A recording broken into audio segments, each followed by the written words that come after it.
Hi! Good morning all of you. ఈరోజు నేను ఒక వీడియో ప్లే చేస్తాను. మీరు ఆ వీడియో చూసిన తర్వాత దాని గురించి మనం మాట్లాడదాం.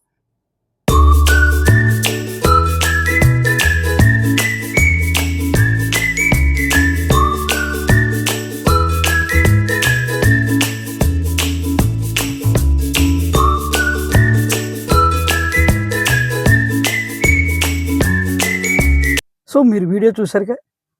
ఆ వెహికల్ నుంచి వచ్చేటువంటి కార్బన్ మోనాక్సైడ్ వాతావరణంలోకి చేరితే ఎంత ప్రమాదమో. అంతే కాదండి, ఆ వెహికల్ వెనకాతల వెళ్తున్నటువంటి ప్యాసింజర్స్ ఎంతో ఇబ్బంది పడడం నేను గమనించాను. నేను కారులో ఉండడం వల్ల వెంటనే ఆయనతో మాట్లాడడం కుదరలేదు. బ్రిడ్జ్ దిగిన తర్వాత కారు పార్క్ చేసి ఆయన్ని మాట్లాడదాం అని అనుకునే టైంలోనే ఆయన వేరే దారిలో వెళ్ళిపోవడంతోటి నేను కాంటాక్ట్ చేయడం కుదరలేదు. ఇప్పుడే నేను ఆయన్ని బ్లేమ్ చేయట్లేదు. కానీ ఇటువంటి పరిస్థితి మనకి ఎవరికైనా రావచ్చు. కాబట్టి అటువంటి సందర్భంలో మన వెహికల్‌ని ఎప్పటికప్పుడు పీరియాడికల్ మెయింటెనెన్స్ చేయించుకోవాలి. లేకపోతే మనతో పాటు మన చుట్టూ ఉండేటువంటి ప్రజల యొక్క ఆరోగ్యం కూడా దెబ్బతింటుంది.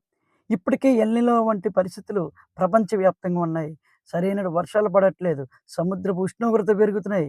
ఇటువంటి సందర్భాల్లో మనం కూడా ఇంకా దారుణంగా ప్రవర్తిస్తే ఎట్లాగండి? సో, ప్రతి ఒక్కరం కూడా బాధ్యతగా ఉందాం.